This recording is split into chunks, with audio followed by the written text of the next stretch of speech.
Have you ever had that strange feeling that your life is kind of following a predetermined path? Like you're stuck in a movie where you already know the ending, and honestly, it's not one you would have picked for yourself? Well, what if I told you that for most of us, that's pretty much what's happening? We're all living out a story. The real question is, who wrote it?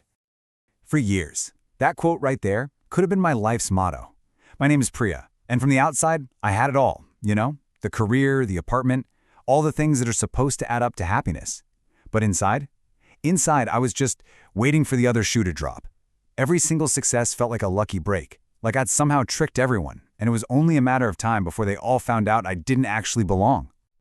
And this feeling, this imposter thing, man, it followed me everywhere. It was like the background music to my entire life. At work, it made me overprepare to a ridiculous degree. In my relationships, I'd hide parts of myself, totally terrified that if someone saw the real me, they'd run. It was just so exhausting and honestly so confusing. I had all this proof that I was competent, but the story I was telling myself was completely different. And that was the question that just haunted me. Why? Why did I feel like this?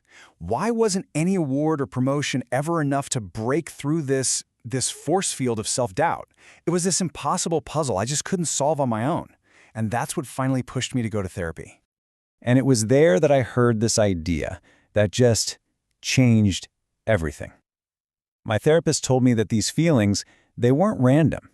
They weren't even really about what was happening right now. She said they were the product of a script, a sort of blueprint for my life that I had written myself decades ago, without ever even realizing it. So, take a look at this. It's a concept from a psychologist named Eric Berne, a life script. It's this unconscious life plan that we decide on when we're kids, usually based on messages from our parents. It's not something you consciously write down. It's more like a story you piece together to make sense of your world. And here's the kicker. It often becomes a self-fulfilling prophecy. You start living your life in a way that proves your own story is true. Think about it this way. You're born into a family, right? It's like being dropped into a movie that's already halfway through. You don't have the screenplay, so you have to figure out your part by just watching. You see how the other actors behave. You try out different lines. And your little kid brain, which thinks in really simple black and white terms, jumps to these massive conclusions. Okay, I'm the smart one, or I'm the troublemaker, or in my case, I'm the one who has to be perfect to be loved. And seeing it laid out just like this on the screen, that was my big aha moment. I started remembering all these little comments I heard growing up. Things like, "Why can't you be more like your sister?" Or, "You always make things so difficult." And from those tiny little messages, my child mind wrote this huge, devastating script for my life. I'm not good enough as I am. Love isn't free, it's something you have to earn. And just like that, everything clicked. All these confusing parts of my personality suddenly made perfect sense. The reason I worked myself to the bone, I was desperately trying to prove that script wrong, the finally be good enough. The reason I felt like a fraud after every win, because my script's core belief was way more powerful than any trophy. It explained everything. My adult life was just one long performance of this story I wrote as a kid. Okay, so that's the next logical question, right? If it's just some fiction I made up when I was 5, why did it feel so incredibly real? Why did it feel like destiny? Well, the thing is, these scripts aren't just sitting there passively. They're active. They work really, really hard to keep themselves going. It's basically a feedback loop, just like this one. So it starts at the top. My script whispers, "I'm not enough." Because of that, my brain starts filtering reality to match that belief. So I get 10 compliments and 1 tiny criticism, and guess which one I obsess over? That's selective attention. Then I start acting in ways that are all about getting validation, which can come off as insecure. Those are the self-fulfilling actions. And finally, when people pull back a little, my brain goes, "See, I told you.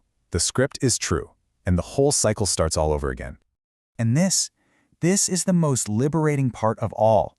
The story that was running my life, the one that felt like an unbreakable law of the universe, it wasn't destiny. It wasn't even the truth, it was a story that a child made up, with a child's limited understanding of the world, using incomplete and frankly flawed information. And that realization is where all your power comes back. The moment you can step outside of it and see your script as a script, not as some fundamental truth about you, but just as a story, it starts to lose its grip. You can't change a story you don't even know you're living in. But once you can see the pages, you realize you've been holding the pen the whole time. So this is the question I started to ask myself, and it's the question I want to leave with you. We spend so much time believing we're just characters in a play, reading lines that were handed to us a long, long time ago. But what if that's not the whole picture? What if we're not just the actors? What if we're also the authors? Now, this doesn't mean the old story just disappears overnight. But seeing it, truly seeing it for what it is, that changes the entire game. It's the moment you stop just unconsciously following the old lines and you start consciously choosing new ones. And that choice, that awareness, that's the beginning of freedom.